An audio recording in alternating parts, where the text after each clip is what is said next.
दोस्तों Amazon prime की web series पाताल लोक ने आते ही बहुत हाइप क्रिएट कर दी। आज की इस वीडियो में हम आपको पूरी स्टोरी एक्सप्लेन करेंगे। हमारे नए व्यूअर्स हमारे चैनल को सब्सक्राइब कर ले और बेल आइकन को बजाएं ताकि हमारे वीडियोस की नोटिफिकेशन आपको सबसे पहले मिल सके। दोस्तों कहानी की शुरुआत कुछ इस प्रकार होती है। संजीव मेहरा जो कि एक बहुत फेमस जर्नलिस्ट होते हैं, उनके घर के बाहर उन पे एक अटैक होता है जिसमें उन्हें जान से मारने की कोशिश की जाती है।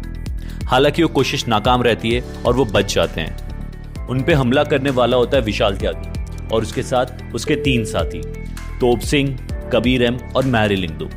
पुलिस इन चारों को पकड़ लेती है और इन्हें 14 दिन की पुलिस रिमांड पर रखा जाता है। ये केस हाथीराम चौधरी और उनके साथी अंसारी को मिलता है। दोस्तों आपको बता दें कि अंसारी IPS की तैयारी कर रहा होता है। दोनों बहुत ही ईमानदार पुलिस वाले होते हैं और वो किसी भी हाल में इस केस को सॉल्व करना चाहते हैं और पता लगाना चाहते हैं आखिर इन चारों के पीछे कौन है जो संजीव मेहरा को मारना चाहता है। पहले तो सच निकलवाने के लिए इन चारों की बहुत खातिरदारी की जाती है, पर ये लोग कुछ भी नहीं बताते। पर इन्वेस्टिगेशन के दौरान हाथीराम को विशाल त्यागी के खिलाफ एक सॉलिड लीड मिलती है।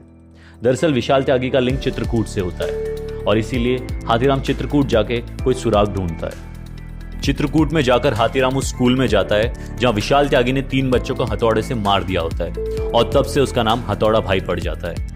वहां जाकर हाथीराम की मुलाकात स्कूल के एक टीचर से होती है जो उन्हें बताते हैं कि खानदानी दुश्मनी और जमीनी विवाद के चलते विशाल त्यागी की तीनों बहन को अगवा कर उनका रेप होता है और इसी का बदला लेते हुए विशाल त्यागी भी उस परिवार के 3 लड़कों को दिन दहाड़े स्कूल में हथौड़े से पीट कर बेरहमी से मार देता है। अब मास्टर जी विशाल की जान बचाने के लिए उसको उस एरिया के सबसे बड़े गुंडे दुल्हनिया के पास ले जाते हैं। दुल्हनिया विशाल को अपनी गैंग में शामिल कर लेता है। दुल्हनिया के साथ इस एरिया में माफिया ग्वाला गुज्जर भी एक्टिव रहता है और दोनों सपोर्ट करते हैं वहां के पॉलिटिशियन लीडर बालकृष्ण बाजपेयी को। मास्टर जी के पास बस इतनी ही जानकारी होती है जो हाथीराम को बता देते हैं। हाथीराम को विशाल के बारे में तो पता चल जाता है, मगर उसका संजीव मेहरा से क्या कनेक्शन है ये बात अब भी उसके दिमाग में घूम रही होती है। दूसरी ओर अंसारी तोप सिंह के बारे में पता लगाने के लिए पंजाब जाता है जहां उसकी मुलाकात उसके चाचा महिपाल सिंह से होती है। महिपाल उसे बताता है कि तोप सिंह को छोटी कास्ट का होने की वजह से बहुत बार जलील किया जाता है और उसे उसकी पैंट उतारने के लिए बोला जाता है। एक दिन गुस्से में आके तोप सिंह उन लोगों की पिटाई कर देता है और तोप सिंह की जान बचाने के लिए उसके चाचा उन्हें वहां से भेज देते हैं। यहाँ पुलिस को एक और चौंकाने वाली बात पता लगती है। दरअसल इस केस की तीसरी सस्पेक्ट मैरी लिंगदो, जिसको सब लड़की समझ रहे थे, वो लड़की नहीं किन्नर होती है और इन चारों के साथ इस प्लान में बिल्डर तलरेजा के कहने पर शामिल होती है।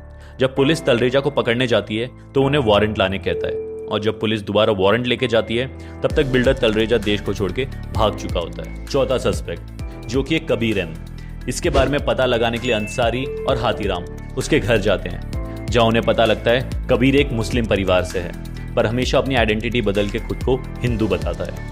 उसके पिताजी उन्हें बताते हैं कि उनके बड़े बेटे को मुस्लिम होने की वजह से एक दंगे में मार दिया जाता है। तब से उन्होंने कबीर की आइडेंटिटी हमेशा छुपा के रखी ताकि किसी को ना पता लगे कि वो एक मुस्लिम है। अभी पुलिस को इन चारों सस्पेक्ट के बारे में तो पता चल जाता है, पर यह बात अब भी राज रहती है कि आखिर इन्होंने संजीव मेहरा पे हमला क्यों किया। हाथीराम और अंसारी अपनी इन्वेस्टिगेशन कर ही रहे थे कि तभी पुलिस से केस छीन लिया जाता है और CBI को सौंप दिया जाता है। बाद में हाथीराम को सस्पेंड कर दिया जाता है क्योंकि मैरी लिंगदो जो कि एक किन्नर होती है, उसके बावजूद उसे वुमेन सेल में रखा जाता है और विशाल त्यागी की पूरी क्रिमिनल हिस्ट्री मीडिया में लीक हो जाती है। यहाँ दूसरी ओर CBI अपनी अलग ही रिपोर्ट पेश करती है। इन चारों का कनेक्शन आतंकवादी संगठन लश्कर-ए-तैयबा से होना बताती है और संजीव मेहरा पे हमला एक आतंकवादी हमला करार देती है। CBI अपनी चार्जशीट दाखिल कर देती है। दोस्तों हाथीराम सस्पेंड होने के बावजूद अंसारी के साथ अपनी इन्वेस्टिगेशन चालू रखता है क्योंकि CBI की रिपोर्ट उसके गले नहीं उतरती और वो श्योर होता है कि बात कुछ और ही है। दोस्तों इसी बीच अंसारी का सिलेक्शन IPS में हो जाता है और बहुत ही जल्द वो अपनी ज्वाइनिंग करने वाला होता है। हाथीराम दोबारा चित्रकूट जाता है क्योंकि अंसारी उसे बताता है कि तोप सिंह का नंबर चित्रकूट का होता है। विशाल त्यागी का कनेक्शन भी चित्रकूट से है और दुल्हनिया उसका कनेक्शन भी चित्रकूट से है, यानी सारे जवाब उसे चित्रकूट में ही मिलेंगे। चित्रकूट में हाथीराम को दुल्हनिया का कोई भी लिंक नहीं मिलता, पर वो लगातार ग्वाला गुजर और उसके गैंग को फॉलो करता है। या इन्वेस्टिगेशन में उसे पता चलता है कि दुल्हनिया तो कब का मर चुका है और वहां वो मास्टर जी के नाम से फेमस था। हाथीराम पॉलिटिशियन बालकृष्ण बाजपेयी को भी फॉलो करता है जहां उसे मिलती है चंदा। चंदा बाजपेयी के CA शुक्ला की गर्लफ्रेंड है।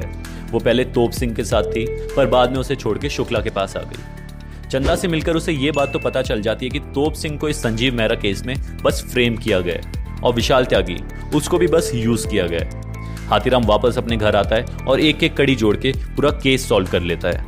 उसे पता चल जाता है कि पॉलिटिशियन वाजपेयी ने ये पूरा खेल सेटअप किया है। दरअसल दुल्हनिया के मरने के बाद वो उसके राइट हैंड विशाल त्यागी को भी रास्ते से हटाना चाहता था, इसलिए उसने संजीव मेहरा को मारने का प्लान बनाया। उसने संजीव मेहरा को इसलिए चुना क्योंकि वो एक फेमस जर्नलिस्ट था और अगर उस पर हमला होगा तो रूलिंग पार्टी पे शक जाएगा। इस प्लान में विशाल त्यागी के अलावा बाकी तीनों को इसलिए लिया ताकि पूरा प्लान इजीली एग्जीक्यूट हो जाए। मैरी लिंगदो को इसलिए लिया क्योंकि वो लड़की की तरह दिखती थी और अगर एक लड़की साथ में रहेगी तो वैन में बैठे बाकी लोगों पे कोई शक नहीं करेगा। इस प्लान में हाथीराम का सीनियर भगत भी शामिल होता है और वो वाजपेयी के इशारे पे काम करता है। दोस्तों, हाथीराम ने पूरा केस सॉल्व कर लिया होता है, पर क्या फायदा, क्योंकि सीबीआई ऑलरेडी अपनी चार्जशीट दाखिल कर चुकी होती है। अब भगत हाथीराम से मिलता है और उसे दोबारा ड्यूटी ज्वाइन करने बोलता है, पर उससे कहता है कि वो अपना मुंह बंद रखे और किसी से कुछ ना कहे। ये सुन के हाथीराम को काफी अजीब लगता है, पर आखिर वो करे तो करे क्या। ये सिस्टम है ही ऐसा, जिसके पास पैसा और पावर है उसके आगे सब झुकते हैं। दोस्तों, हाथीराम संजीव मेहरा से मिलके उसे सब सच बताता है, पर संजीव मेहरा को भी उसकी बात पे यकीन नहीं होता, बल्कि वो तो मीडिया के सामने फेमस होने के लिए खुद को ही विक्टिम दिखाता है और सीबीआई की चार्जशीट दाखिल होने के बाद उन चारों को टेररिस्ट घोषित कर देता है। उसने भी इस मौके को नहीं छोड़ा और खुद को भी फेमस कर लिया और अपने चैनल की टीआरपी भी बढ़ा ली। वाकई में सबको पैसे और पावर का ही मोह है और इस मोह के बीच अगर किसी की जिंदगी बर्बाद हुई तो वे थे विशाल त्यागी समेत उसके तीनों साथी और उनके परिवार वाले। लेकिन अपने फायदे के लिए सच जानने के बावजूद सबने अपनी आंखें बंद कर ली थी। दोस्तों, ये सीरीज दर्शाती है हमारे सिस्टम के काले सच को, जहां सच का कोई मोल नहीं। अगर किसी का मोल है तो वो सिर्फ पैसे और पावर का। दोस्तों, आपको ये वीडियो कैसी लगी आप हमें कमेंट सेक्शन में बताएं। ऐसी मजेदार और इंटरेस्टिंग वीडियो देखने के लिए हमारे चैनल टाइम ट्रेवल को सब्सक्राइब करें।